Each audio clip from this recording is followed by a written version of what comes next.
Israel ಯುದ್ಧವನ್ನು continue ಮಾತಾಡ್ತಿದೆ. ಹಾಗಾದರೆ ಎರಡೂ ದೇಶಗಳನ್ನು ನೇರವಾಗಿ ಎದುರಿಸ್ತಿರೋ ಅಂತ ಇರಾನ್ ಏನು ಮಾಡ್ತಾ ಇದೆ? ಇರಾನ್ ಹೇಳ್ತಿರೋದು ಇದೇ ಮೊದಲ ಬಾರಿಗೆ ಇರಾನ್ ಹೇಳ್ತಿರೋದು ಅಮೇರಿಕಾ ಮತ್ತು ನಮ್ಮ ನಡುವೆ ಸಂದೇಶ ವಿನಿಮಯ ನಡೀತಾ ಇದೆ ಅಂತೇಳ್ಬಿಟ್ಟು ಇದೇ ಮೊದಲ ಬಾರಿಗೆ ಇರಾನು ಒಪ್ಕೊಂಡಿದೆ. ಈ ಒಂದು ಒಪ್ಕೊಂಡಿರೋದು ಯಾರು ಅಂದರೆ ಈ ಒಂದು ಇರಾನ್ನ ವಿದೇಶಾಂಗ ಸಚಿವ ಇದ್ದಾರಲ್ಲ ಅಬ್ಬಾಸ್ ಅರಾಕ್ಚಿ ಇವರು ಇದೇ ಮೊದಲ ಬಾರಿಗೆ ನಮ್ಮ ಮಧ್ಯೆ ಅಂದರೆ ಅಮೇರಿಕಾ ಮತ್ತು ಇರಾನ್ ಮಧ್ಯೆ ಮಾತುಕತೆ ನಡೀತಿದೆ ಅಂತೇಳ್ಬಿಟ್ಟು ಅಬ್ಬಾಸ್ ಅರಾಕ್ಚಿಯವರು ಒಪ್ಕೊಂಡಿದ್ದಾರೆ.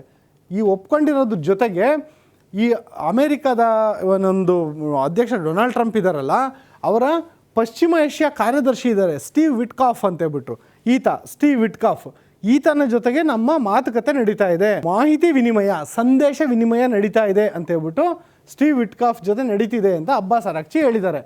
ಜೊತೆಗೆ ನಮ್ಮ ನಡುವೆ ನಡೀತಿರೋದು ಇದು ಸಂಧಾನ ಅಲ್ಲ, ನಾನು ಆವಾಗಲೇ ಅದನ್ನೇ ಹೇಳಿದ್ದು, ಸಂಧಾನ ಅಲ್ಲ, ಇದು ಮಾತುಕತೆ ಅಷ್ಟೇ. ಸಂಧಾನಕ್ಕೂ ಮಾತುಕತೆಗೂ ವ್ಯತ್ಯಾಸ ಇದೆ. ಆದರೆ ನಾವು ನಡೆಸ್ತಿರೋದು ಬರೀ ಮಾತುಕತೆ ಅಷ್ಟೇ. ಇನ್ನು ಸಂಧಾನ ಮುಂದಿನ ಅಂಥದ್ದು. ಈಗ ಮಾತುಕತೆ ಆರಂಭ ಆಗಿದೆ, ಅಂದರೆ ನೇರ ಮಾತುಕತೆ. ನಾವು ಅಮೇರಿಕಾ ಜೊತೆ ನೇರ ಮಾತುಕತೆ ಆಡಲ್ಲ, ಮಧ್ಯಸ್ಥಿಕೆ ಯಾರು ವಹಿಸ್ತಾರೋ ಅವ್ರ ಜೊತೆ ಮಾತ್ರ ಮಾತುಕತೆ ನಡೆಸ್ತೀವಿ ಅಂತೇಳ್ಬಿಟ್ಟು ಈ ಹಿಂದೆ ಇದೇ ಇರಾನ್ ಹೇಳಿತ್ತು. ಆದರೆ ಇದೀಗ ಮೊದಲನೇ ಬಾರಿಗೆ ಒಪ್ಕೊಳ್ತಿದ್ದಾರೆ. ಸ್ಟೀವ್ ವಿಟ್ಕಾಫ್ ಜೊತೆಗೆ ನಾವು ಮಾತುಕತೆ ನಡೆಸ್ತಾ ಇದ್ದೀವಿ, ಸಂದೇಶ ವಿನಿಮಯ ಮೇ ಬಿ ಏನು ಮೆಸೇಜ್ ಪಾಸ್ ಮಾಡ್ತಾ ಇರ್ಬೋದು. ಇಬ್ಬರು ಗೆಳತಿಗೆ ಮೆಸೇಜ್ ಕಳಿಸ್ತಾರಲ್ಲ ಆ ರೀತಿ ಒಂದು ಮೆಸೇಜ್ ಪಾಸ್ ಮಾಡ್ತಿದ್ದಾರೆ ಮೊದಲು. ಸಂಧಾನ ಮಾತುಕತೆ ನಂತರ, ಅಂದರೆ ಮೊದಲು ಮೆಸೇಜು ಆ ನಂತರ ಲವ್ವು. ಇವರು ಇನ್ನೂ ಬರೀ ಮೆಸೇಜ್ ಹಂತದಲ್ಲಿದ್ದಾರೆ, ಮುಂದಿನ ಹಂತಕ್ಕೆ ಹೋಗ್ತಾರೆ ಅನ್ನೋ ಒಂದು ಆಶಾಭಾವ ವ್ಯಕ್ತಪಡಿಸ್ಕೊಬೋದು. ಈ ಸ್ಟೀವ್ ವಿಟ್ಕಾಫ್ ಇದ್ದಾರಲ್ಲ ಇವ್ರ ಜೊತೆ ಮಾತ್ರ ಮಾತುಕತೆ ನಡೆಸ್ತಿಲ್ಲ ಇವರು, ಅಂದರೆ ಮೆಸೇಜ್ ವಿನಿಮಯ ಇವ್ರ ಜೊತೆ ಮಾತ್ರ ಆಗ್ತಿಲ್ಲ, ಪ್ರಾದೇಶಿಕ ಮಧ್ಯಸ್ಥಿಕೆದಾರರ ಜೊತೆಗೂ ಮಾತುಕತೆ. ಈ ಪ್ರಾದೇಶಿಕ ಮಧ್ಯಸ್ಥಿಕೆದಾರರು ಅಂದರೆ ಯಾರು ಅಂದರೆ ಒಂದು ಈಜಿಪ್ಟು, ಇನ್ನೊಂದು ಟರ್ಕಿ, ಬಹುಶಃ ಪಾಕಿಸ್ತಾನ ಕೂಡ ಇರ್ಬೋದು.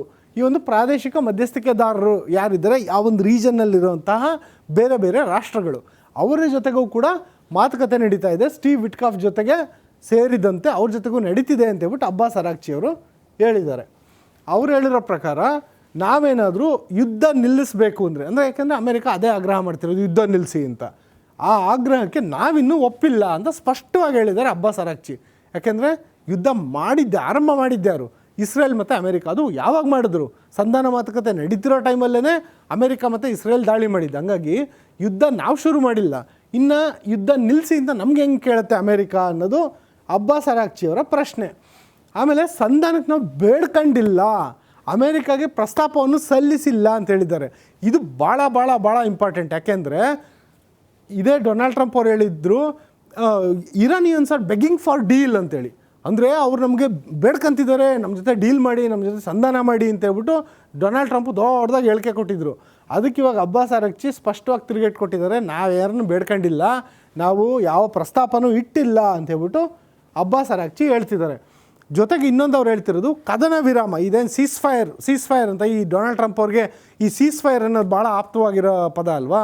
ಭಾರತ ಮತ್ತು ಪಾಕಿಸ್ತಾನ ಸೇರಿದಂತೆ 8 ರಾಷ್ಟ್ರಗಳ ಮಧ್ಯೆ ಸೀಸ್ ಫೈರ್ ಮಾಡಿಬಿಟ್ಟಿದ್ದೀನಿ ಅಂತ. ಇಲ್ಲಿ ಎಂಥದ್ದು ನೀವು ಸೀಸ್ ಫೈರು ಅಂಥದ್ದು ನಮಗೆ ಬೇಕಾಗಿಲ್ಲ, ಸಂಪೂರ್ಣವಾಗಿ ನೀವೇ ಯುದ್ಧ ನಿಲ್ಲಿಸಬೇಕು ಅಂತೇಳ್ಬಿಟ್ಟು ಇರಾನ್ ಹೇಳ್ತಿದೆ.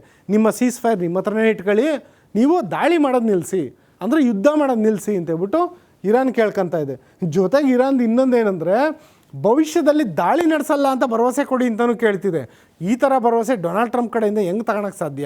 ಯಾಕೆಂದರೆ ಇವತ್ತು ಬೆಳಗ್ಗೆ ಆಡಿದ ಮಾತೇ ಸಂಜೆ ಅಣ್ಣ ಉಲ್ಟಾ ಪ್ಲೇಟ್ ತಿರುಗಿಸ್ಬಿಡ್ತಾರೆ. ಅಂಥದ್ರಲ್ಲಿ ಭವಿಷ್ಯದಲ್ಲಿ ದಾಳಿ ನಡೆಸೋದಿಲ್ಲ ಅಂತ ಭರವಸೆ ಕೊಡಿ ಅಂತ ಕೇಳ್ತಿದ್ದಾರೆ. ಆಗ ನೋಡಿದ್ರೆ ಇದೇ ರೀತಿಯಾದಂಥ ಷರತ್ತನ್ನು ಇರಾನ್ ಈ ಹಿಂದೆ ಕೂಡ ಇಟ್ಟಿತ್ತು. ಜೊತೆಗೆ ಇನ್ನೂ ಒಂದು ಷರತ್ತು ಇಟ್ಟಿತ್ತು, ಏನಂದರೆ ಈವರೆಗೆ ನಡೆಸಿದ ದಾಳಿಯಿಂದ ಅದು ಏನೆಲ್ಲ ನಷ್ಟ ಇದೆ ಅದನ್ನು ಭರ್ತಿ ಮಾಡಿಕೊಡಿ ಅಂತ. ಯಾರು ಮಾಡಿಕೊಡ್ತಾರೆ? ಹಂಗೆ ನೋಡಿದ್ರೆ ಇರಾನು ಪ್ರತಿ ದಾಳಿ ನಡೆಸಿದೆ. ಆ ಸಂದರ್ಭದಲ್ಲಿ ಕೊಲ್ಲಿ ರಾಷ್ಟ್ರಗಳಲ್ಲಿ ಸಾಕಷ್ಟು ಹಾನಿಯಾಗಿದೆ, ಇಸ್ರೇಲಲ್ಲೂ ಹಾನಿಯಾಗಿದೆ.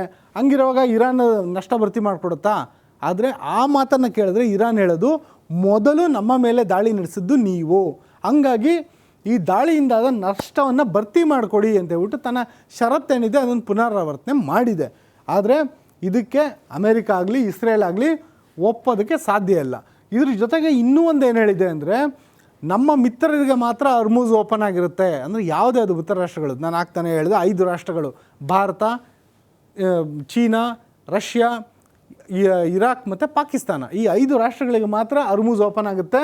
ಅದು ಮಿಕ್ಕಂತೆ ಇಸ್ರೇಲ್ ಮತ್ತು ಕೊಲ್ಲಿ ರಾಷ್ಟ್ರಗಳ ಮೇಲೆ ದಾಳಿ ಕೂಡ ನಿರಂತರವಾಗಿ ನಡೆಯುತ್ತೆ ಅನ್ನೋ ಮಾತನ್ನು ಕೂಡ ಹೇಳ್ಬಿಟ್ಟಿದ್ದಾರೆ. ಅಂದರೆ ಎಲ್ಲಿವರೆಗೂ ಇಸ್ರೇಲ್ ಅಂತೂ ಯುದ್ಧ ನಿಲ್ಲಿಸಲ್ಲ ಅಂತ ಹೇಳಿದೆ, ಹಂಗಾಗಿ ಇಸ್ರೇಲ್ ಮೇಲೆ ಪ್ರತಿ ದಾಳಿ ನಡೀತಿರುತ್ತೆ. ಎಲ್ಲಿವರೆಗೂ ಅಮೇರಿಕ ದಾಳಿ ನಡೆಸ್ತಿರುತ್ತೆ ಅಲ್ಲಿವರೆಗೂ ಕೊಲ್ಲಿ ರಾಷ್ಟ್ರಗಳ ಮೇಲೆ ಕೂಡ ನಿರಂತರವಾಗಿ ದಾಳಿ ನಡೆಯುತ್ತೆ. ಒಂದು ವೇಳೆ ಇಸ್ರೇಲ್ ಏನಾದ್ರೂ ಇರಾನ್ನಲ್ಲಿರುವಂತಹ ವಿದ್ಯುತ್ ಘಟಕಗಳ ಮೇಲೆ ದಾಳಿ ನಡೆಸಿದ್ರೆ ಇರಾನ್ ಇಸ್ರೇಲ್ ಮೇಲೆ ಪ್ರತಿ ದಾಳಿ ನಡೆಸೋದು ಅಷ್ಟೇ ಅಲ್ಲ, ಕೊಲ್ಲಿ ರಾಷ್ಟ್ರಗಳ ಮೇಲೂ ದಾಳಿ ನಡೆಸುತ್ತೆ. ಹಂಗಿದ್ದಾಗ ಯುದ್ಧ ನಿಲ್ಲೋದು ಯಾವಾಗ? ಡೊನಾಲ್ಡ್ ಟ್ರಂಪ್ ಅವರು ನಾಳೆ ಬರೀ ಅಮೇರಿಕ ಮಾತ್ರ ವಾಪಸ್ ಆತಿ ಅಂತ ಹೇಳ್ತಾರೋ ಅಥವಾ ಇಸ್ರೇಲ್ನೂ ಕೂಡ ಸುಮ್ಮನಾಗಿಸ್ತಾರೋ ಗೊತ್ತಿಲ್ಲ. ಒಂದು ವೇಳೆ ಅಮೇರಿಕ ಜೊತೆಗೆ ಇಸ್ರೇಲ್ ಕೂಡ ಸದ್ಯದ ಮಟ್ಟಿಗೆ ತಣ್ಣಗಾದರೆ ಮಾತ್ರ ಈ ಯುದ್ಧ ನಿಲ್ಲುತ್ತೆ. ಇಲ್ಲಾಂದರೆ ಈ ಯುದ್ಧ ನಿಲ್ಲುವಂಥ ಸಾಧ್ಯತೆಗಳು ತುಂಬ ತುಂಬ ತುಂಬ ತುಂಬ ಕಡಿಮೆ. ಆದರೆ ಅಲ್ಲಿವರೆಗೂ ಈ ಅಮೇರಿಕ ಮತ್ತು ಇರಾನ್ ನಡುವೆ ಮೆಸೇಜ್ಗಳಂತೂ ಈಗೇನು ನಡೀತಾ ಇದೆಯಲ್ಲ ಆ ರೀತಿಯಾದಂಥ ಮೆಸೇಜ್ಗಳು ನಿರಂತರ ನಡೀತಾ ಇರುತ್ತೆ. ಆದರೆ ಯುದ್ಧ ಸಂಪೂರ್ಣವಾಗಿ ನಿಲ್ಲಬೇಕು ಅಂದರೆ ಕೇವಲ ಇರಾನ್ಗೆ ನೀವು ದಾಳಿ ನಿಲ್ಲಿಸಿ ಅಂತ ಹೇಳೋದಲ್ಲ, ಇರಾನ್ ಮೇಲೆ ಮೊದಲು ದಾಳಿ ಮಾಡಿದಂಥ ಅಮೇರಿಕ ಮತ್ತು ಇಸ್ರೇಲ್ ತಮ್ಮ ದಾಳಿಯನ್ನು ನಿಲ್ಲಿಸಬೇಕಾಗುತ್ತೆ. ಅಲ್ಲಿವರೆಗೂ ಈ ಯುದ್ಧ ನಿಲ್ಲೋದು ಡೌಟ್ ಅನಿಸುತ್ತೆ ವೀಕ್ಷಕರೇ.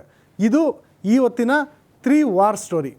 ಈ ರೀತಿಯಾದಂತಹ ಯುದ್ಧಕ್ಕೆ ಸಂಬಂಧಪಟ್ಟಂತಹ ಜಾಗತಿಕ ಬೆಳವಣಿಗೆಗೆ ಸಂಬಂಧಪಟ್ಟಂತಹ ಸುದ್ದಿಗಳನ್ನು ನಿರಂತರವಾಗಿ ನಿಮ್ಮ ಮುಂದೆ ತರೋಂಥ ಪ್ರಯತ್ನ ಮಾಡ್ತೀವಿ. ಇದು ಗ್ಯಾರಂಟಿ ನ್ಯೂಸ್, ಸುದ್ದಿ ಖಚಿತ, ನ್ಯಾಯ ನಿಶ್ಚಿತ.